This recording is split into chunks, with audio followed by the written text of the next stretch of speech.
नमस्कार, बहुत स्वागत है आप सभी का जी मध्य प्रदेश छत्तीसगढ़ पर दिन दहाड़े देख रहे हैं आप। मैं हूं आपके साथ मनु तेवतिया। लोकसभा चुनाव से पहले कांग्रेस में मची भगदड़ पर हाईकमान ने भले ही रिपोर्ट मांगी है, लेकिन नेताओं का पार्टी छोड़ने का सिलसिला लगातार जारी है। सरपंच से लेकर पूर्व मंत्री तक कांग्रेस का साथ छोड़ रहे हैं, जिससे साफ है कि कांग्रेस प्रदेश अध्यक्ष जीतू पटवारी पार्टी की टूट को रोकने में नाकाम साबित हो रहे हैं।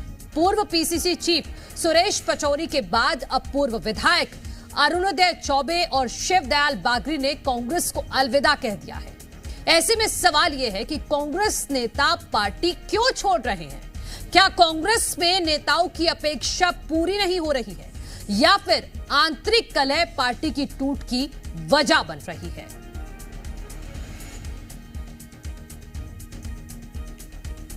तो लोकसभा चुनाव आने वाले हैं। एक तरफ कांग्रेस की मीटिंग चल रही है दिल्ली में कि मध्य प्रदेश में किसको प्रत्याशी बनाना है, और इसी बीच अब लगातार कांग्रेस पार्टी का साथ छोड़ रहे हैं नेता, जिसमें जो ताजा लिस्ट है उसके मुताबिक सुरेश पचौरी जो पूर्व अध्यक्ष रहे हैं, वरिष्ठ नेता हैं, वो अब भारतीय जनता पार्टी के साथ हैं। संजय शुक्ल भारतीय जनता पार्टी के साथ हैं। आज की इन तस्वीरों को मैं बयां करूं तो आज पन्ना गुन्नौर से कांग्रेस के विधायक रहे शिवदयाल बागरी, वो बीजेपी ज्वाइन कर चुके हैं। सागर जिले की कुरई सीट से विधायक रहे हैं अरुणोदय चौबे, वो भी अब बीजेपी की सदस्यता ले चुके हैं। प्रधानमंत्री नरेंद्र मोदी जी के जो कार्य हैं उनसे प्रभावित होकर मैं बीजेपी ज्वाइन कर रहा हूँ। बहुत दिनों से आप नाराज थे, इस्तीफा विधानसभा चुनाव से पहले भी दे दिया था आपने कांग्रेस पार्टी को छोड़ने का, लेकिन ज्वाइनिंग में देर नहीं हो गई बीजेपी? नहीं, कोई देर नहीं हुई। देर आए दुरुस्त आए। तो देर आए दुरुस्त आए, इस बात की ये बात कही जा रही है कांग्रेस के पूर्व विधायकों की तरफ से, जो अब भारतीय जनता पार्टी ज्वाइन कर चुके हैं। ये अब से कुछ देर पहले की ही तस्वीरें हैं, जब दो पूर्व विधायक कांग्रेस छोड़कर अब भारतीय जनता पार्टी का हिस्सा बन गए हैं। और उनकी तरफ से ये बात कही गई है कि भले ही देर हो गई है, लेकिन देर आए दुरुस्त आए। और सबसे पहले एक लाइन कही गई इन विधायकों की तरफ से कि प्रधानमंत्री नरेंद्र मोदी की नीतियों से प्रभावित होकर वो भारतीय जनता पार्टी ज्वाइन कर रहे हैं। तो चुनाव से पहले कांग्रेस में ये भगदड़ क्यों, ये सवाल पूछे जा रहे हैं, इसलिए क्योंकि 2023 विधानसभा चुनाव के नतीजे आने के बाद प्रदेश कांग्रेस में बड़े बदलाव किए गए। वो बड़े बदलाव ये किए गए कि मध्य प्रदेश के प्रदेश अध्यक्ष को बदला गया, जीतू पटवारी को यह जिम्मेदारी दी गई। लेकिन उनके आने के बाद अगर सिर्फ जनवरी महीने की बात करें तो कम से कम 30 ऐसे छोटे बड़े नेता हैं कांग्रेस के जो भारतीय जनता पार्टी के साथ जा चुके हैं, जिसमें जिला पंचायत अध्यक्ष भी हैं, जिसमें सरपंच भी हैं, जिसमें पार्षद भी हैं, जिसमें बड़े नेता अगर मान लें तो सुरेश पचौरी जी भी शामिल हैं। इसके अलावा पूर्व विधायक शिवदयाल जो अभी बागरी जो शामिल हुए हैं, अरुणोदय चौबे जो अभी हिस्सा बने हैं।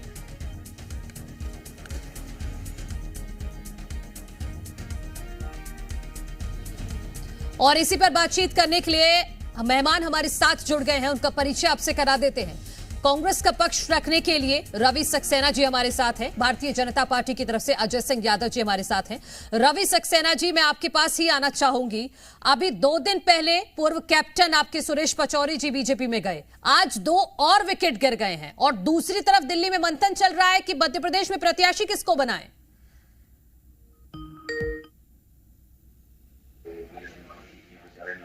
विधानसभा चुनाव के पहले वापस आए थे कांग्रेस में। ये एक बहुत ही, मैं समझता हूं कि दबे कुचे और भयाक्रांत नेता रहे हैं, क्योंकि पिछली बार भारतीय जनता पार्टी ने इनको एक गोलीकांड में अंदर कर दिया था। ये करीब 1-1.5 साल अंदर थे। अब बड़ी मुश्किल से भारतीय जनता पार्टी इनको मना थपा के वापस लाई है। पहले ये बीजेपी में मिल गए थे, अब फिर आ गए हैं बीजेपी में मिल गए, फिर कांग्रेस में मिल गए। तो इनका यही काम है, इनका कोई कैरेक्टर नहीं है, ना इनका कोई चाल है, ना चरित्र है, ना इनका कोई चेहरा है। ये कई बार चुनाव हार चुके हैं, इनकी कोई विश्वसनीयता बची नहीं है। तो अब मरता क्या ना करता, जाके सत्ता की चाटनी काटने के लिए बैठ गए, चले गए। अब वहां पे क्या मिलेगा वो जाने।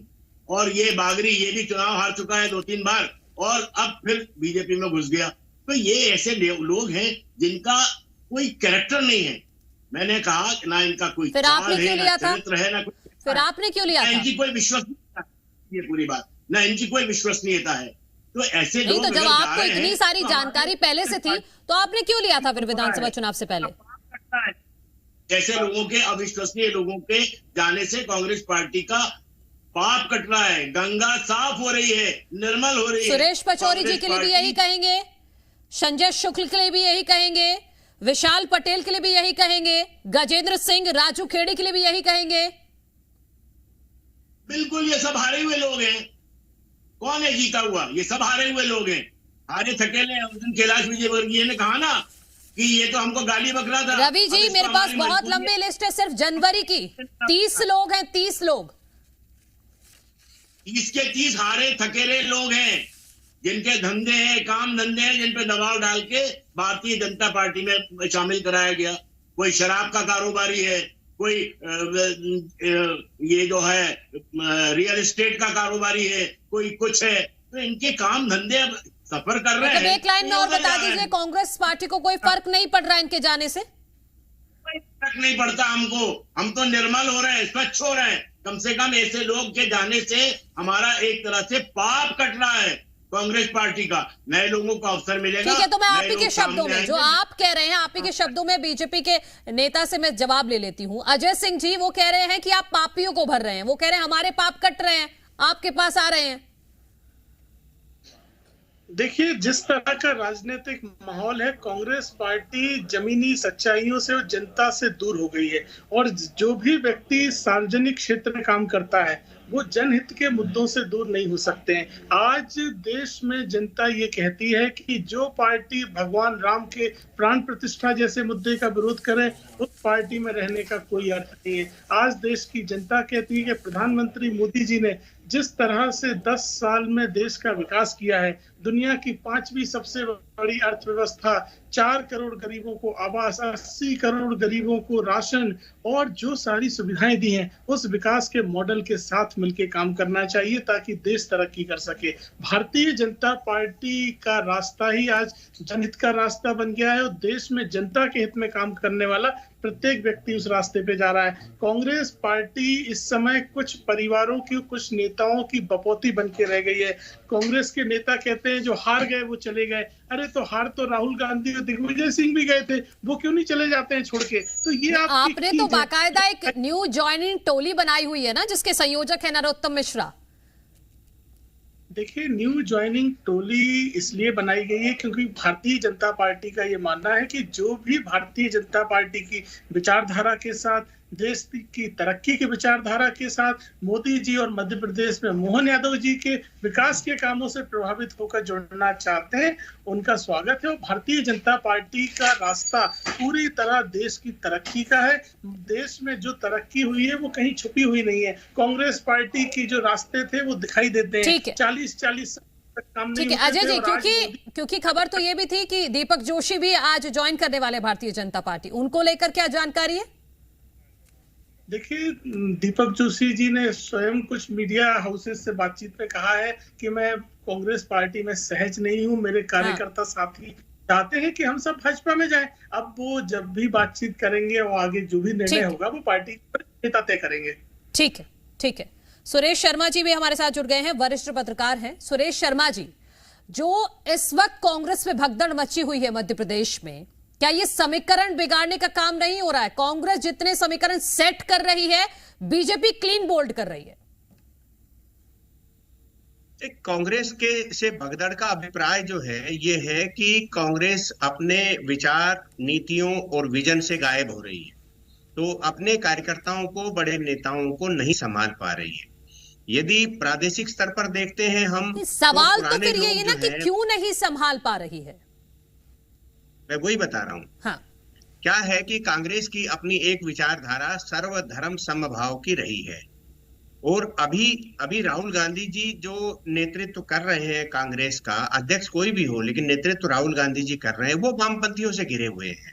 यदि जयराम रमेश को देखें तब भी, वेणुगोपाल को देखें तब भी, और रहे सहे उनके साथ जो है कन्हैया कुमार, जो जेएनयू के सबसे विलेन टाइप के नेता थे, और अब कांग्रेस के बड़े नेता हैं, वो राहुल गांधी को ज्ञान देते हैं, समझाते हैं। तो आप बताइए कि जिसने सर्वधर्म समभाव की राजनीति की हो या देश को चलाया हो 50 साल तक, वो राजनीतिक पार्टी यदि कन्हैया कुमार के कहने पर उसका लीडर चलेगा, तब आप क्या अपेक्षा कर सकते हो कि जो देश को समान मानने वाले, सभी धर्मों को मानने वाले सुरेश शर्मा जी, मैं चाहूंगी आप मध्य प्रदेश के संदर्भ में ज्यादा बातचीत कीजिएगा। नहीं, इसलिए मैंने शुरुआत मध्य प्रदेश से ही की थी। मध्य प्रदेश के बारे में बहुत साफ है कि जो ही ये नेतृत्व परिवर्तन हुआ है, युवाओं को दिया गया है, जो प्रभावशाली नेता थे जिन्हें अब छत्रप के रूप में मध्य प्रदेश में जाना जाता था, उन छत्रपों को अपना साम्राज्य समाप्त होता हुआ दिखाई दिया। मध्य प्रदेश की पॉलिटिक्स को जानने वाला एक एक व्यक्ति ये कहेगा, जब छत्तीसगढ़ था तब भी, मध्य प्रदेश था तब भी, एक छत्रप माधवराव जी हुआ करते थे, एक छत्रप दिग्विजय सिंह हुआ करते थे, एक छत्रप कमलनाथ हुआ करते थे, एक श्यामा भैया, विद्या भैया हुआ करते थे। कुछ दिन तक सुभाष यादव भी छत्रप बने थे, लेकिन उनका दुखद निधन हो गया और जिसके कारण उनकी छत्रपी जो है उनका बेटा नहीं संभाल पाया। सिंधिया जी के बाद जो है ज्योतिरादित्य जी ने वो संभाला। एक छत्रप चले, एक सुरेश पचौरी जी अपने आप में एक बड़ा छत्रप के रूप में काम करते थे, प्रदेश के अध्यक्ष रहे।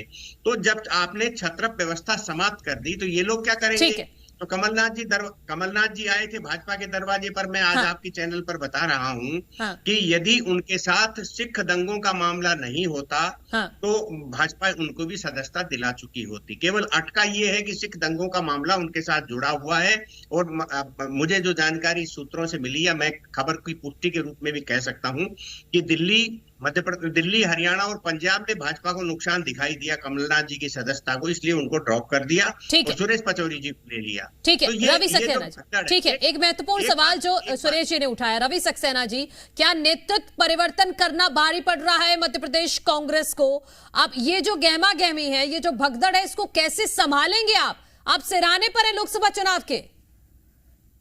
मैंने आपको पहली बार भी कहा, अभी फिर कह रहा हूं, कोई भगदड़ नहीं है। ये थकेले भगाए हुए, जिनकी कोई विश्वसनीयता नहीं है, आज इस पार्टी में जाते हैं, कल उस पार्टी में जाते हैं, माफिया हैं जो मैं समझता हूं कि शराब के धंधे करते हैं, रियल एस्टेट में है। रवि जी, ये माफिया आज ही बने हैं क्या? आपने क्यों लिया था फिर? अगर इनमें इतनी ही कमियां थी तो आपने क्यों लिया था फिर? जनता ने इनको नकार दिया था। ये घर में बैठे हुए थे। ये तो भारतीय जनता पार्टी रोज ये शकूफा छोड़ने के लिए, क्योंकि चुनाव आ रहे हैं, तो बताए कि अरे साहब तो हमारे यहाँ देखिए लोग आ रहे हैं। अरे कौन लोग आ रहे हैं, जरा ये तो पता करो। ठीक है, मैं अजय जी से लास्ट रिएक्शन ले लेती हूँ 30 सेकंड में। रवि जी, माफी के साथ आपको रोक रही हूँ। अजय जी 30 सेकंड में, मेरे पास इतना ही वक्त है। देखिए, कांग्रेस पार्टी पूरी तरह से जमीनी सच्चाइयों से दूर है। पचौरी जी जैसा बड़ा नेता जो प्रदेश अध्यक्ष, यूथ कांग्रेस अध्यक्ष, सेवा दल का राष्ट्रीय अध्यक्ष रहा, ऐसे नेताओं की कमी को आप नहीं मानते हैं। अरुणोदय चौबे जो आज शामिल हुए, इन्होंने 30 सालों में पहली बार खुरई की सीट कांग्रेस को जिता के दी थी। गुन्नौर में शिवदयाल बागरी 30 सालों में पहली बार कांग्रेस से विधायक बने थे। और ऐसे जमीनी नेता आपको छोड़ के जा रहे हैं, उसके बाद भी आप नहीं समझ रहे हैं। ये तो वही बात हो गई कांग्रेस की कि धूल आंखों पे थी और आईना साफ करते रह गए। कांग्रेस पार्टी जमीनी सच्चाइयों को नहीं समझ रही है। ठीक है, ठीक है, धूल आंखों पे थी और शीशा साफ करते रहे। ये आने वाले वक्त में सारी चीजें क्लियर हो जाएंगी। हालांकि मध्य प्रदेश कांग्रेस की तरफ से यही नकारा जा रहा है कि कोई बड़ा नेता नहीं गया, कोई फर्क नहीं पड़ता, लेकिन लोकसभा चुनाव सामने ही है, सारी जानकारी, सारी सच्चाई सामने आ जाएगी। बहुत शुक्रिया आप सभी का चर्चा में शामिल होने के लिए। और अपने दर्शकों को बता दूं कि पिछले 68 दिनों में 5800 लोग नेता भारतीय जनता पार्टी में शामिल हो चुके हैं और अकेले मध्य प्रदेश में 30 जनवरी में ही 30 लोग बीजेपी का दामन थाम चुके हैं। और यह सिलसिला कहां जाकर रुकेगा, कोई सीमा नहीं है। एक छोटा सा ब्रेक ले रहे हैं, कहीं मत जाइए, देखते रहिए जी मध्य प्रदेश।